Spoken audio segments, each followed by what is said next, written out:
Hey everybody, today I have a much requested tutorial on the city screen and how the city screen works in Civilization 3. So we're going to break down like the core game mechanics. So the basic mechanics of Civilization 3. So each citizen in each city works a tile. The city center is automatically worked, and worked tiles produce yields. So let's take a look at this city right here, Yaxchilan. So Yaxchilan has 3 population. You'll see it's 3 because there's the number 3 next to the city name. And we zoom in and we see 3 citizens here, of course. They are each assigned to a tile. This tile, this tile, this tile. And you'll notice we're also getting yields from this 4th tile, which is the center of the city. That's why it's called the city center tile.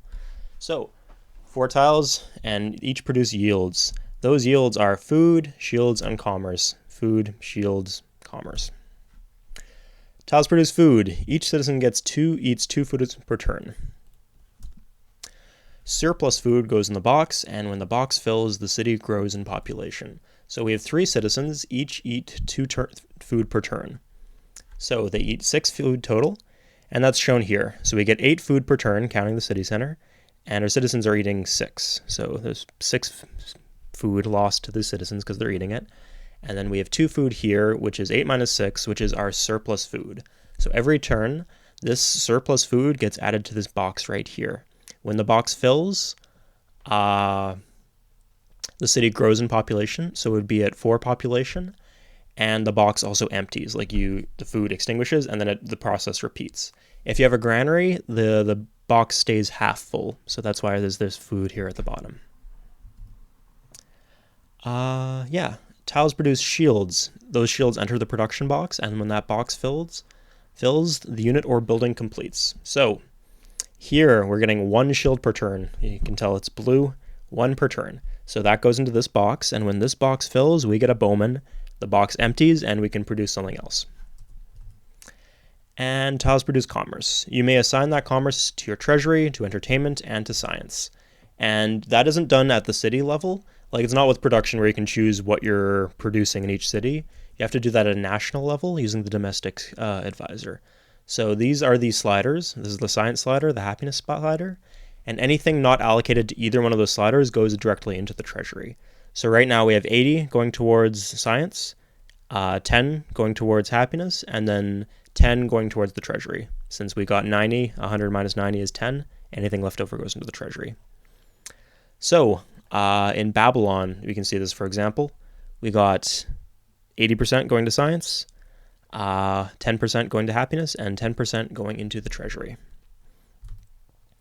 Great. Corruption. Shields and commerce may be lost to corruption. So you can see a visual indicator of that in each city. So for example, the red shields are the ones lost into corruption. They just vanish, they disappear into thin air, you don't get them. You can claim them by building buildings or doing things that tackle corruption, like courthouses or switching into a less corrupt government. But until you do that, the shields do absolutely nothing.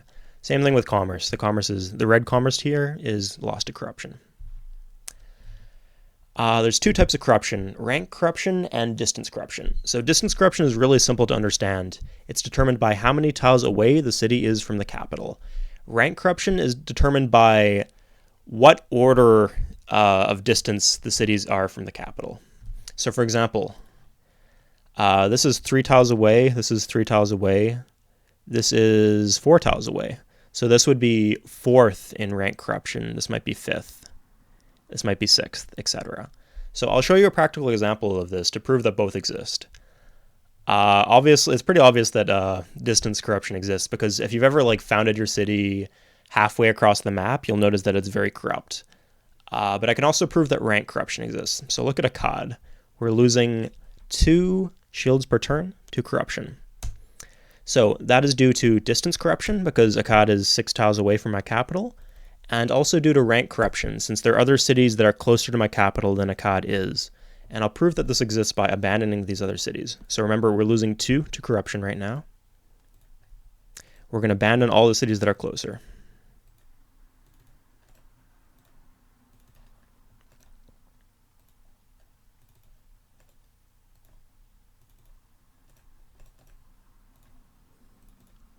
Great. So now notice how we're only losing 1 to corruption now. That's because we abandoned those other cities, and they're no longer taking up slots of like uncorrupted cities that are closer to the capital. Akkad's now the closest city in our empire to the capital, aside from the capital itself, and so it has less corruption.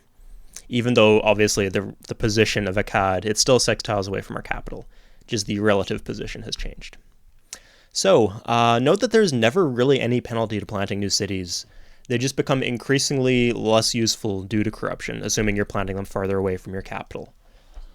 So what this means is you want to plant as many cities as possible, just because you're not really losing anything by getting those cities. And also there are other benefits other than commerce and shields. So even though Chichen Itza is not producing many shields and it's not producing much commerce, like look at this, we're losing 30 shield commerce per turn to corruption.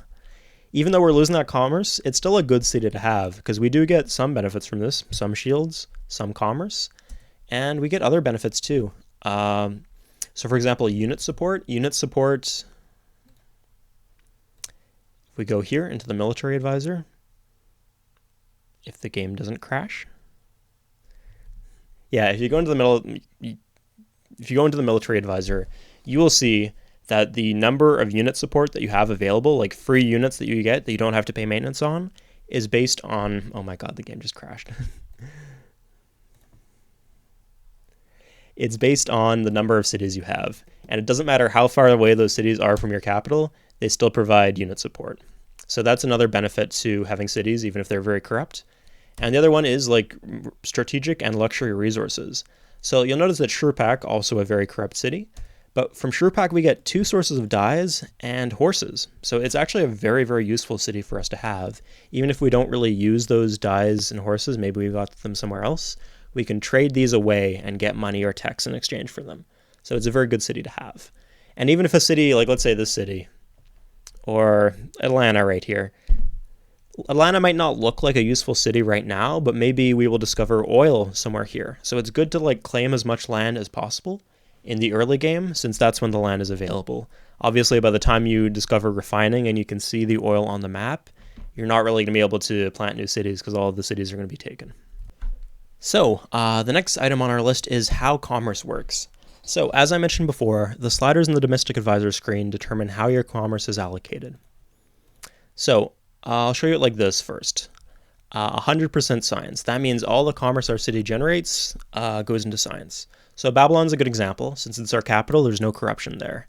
So you'll see that we have 30 commerce. If you count all this commerce up, it'll be 30. And all of that is going into science because we have the science slider set at 100%. But what happens if we change that? If we put it at 50%, then it gets split in half. Half goes to happy faces, half goes to science. And you'll notice we have no libraries here, no libraries, no universities, nothing like that. We do have a marketplace though. So if we allocate money into our treasury, we will get a bonus on that gold. So it will be 50%. Tax revenue to the treasury increased by 50%. So I'll show you what that looks like.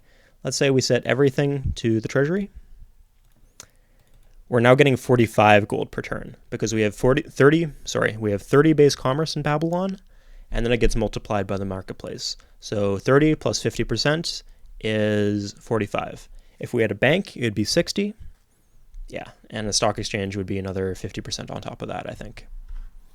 So science spending, it works the same way, except it's multiplied by libraries, universities, research labs. And yeah, happiness is a very interesting case. It doesn't get multiplied by anything. Happiness spending is converted to happy faces in the city at a rate of 1 commerce equals 1 happy face. So one thing really fascinating about that is you get 1 commerce per happy face. You know what also does that? The fucking temple. Look, because the temple gives 1 content face, and content faces and happy faces are usually interchangeable. So you get 1 content face, and it costs 1 maintenance. So it is converting commerce into happiness at a 1-for-1 ratio, which is exactly the same thing that the happiness slider does. Except for the happiness slider, you don't have to build a building. You don't have to waste 30 shields or 60 shields on the temple. You can just do it instantaneously. So for that reason, the happiness slider is very, very useful. The one downside to the happiness slider, though, is, first of all, there's no multipliers on it, so there's no marketplaces or libraries for the happiness slider. But more importantly, you can only set one uniform rate across your entire civilization.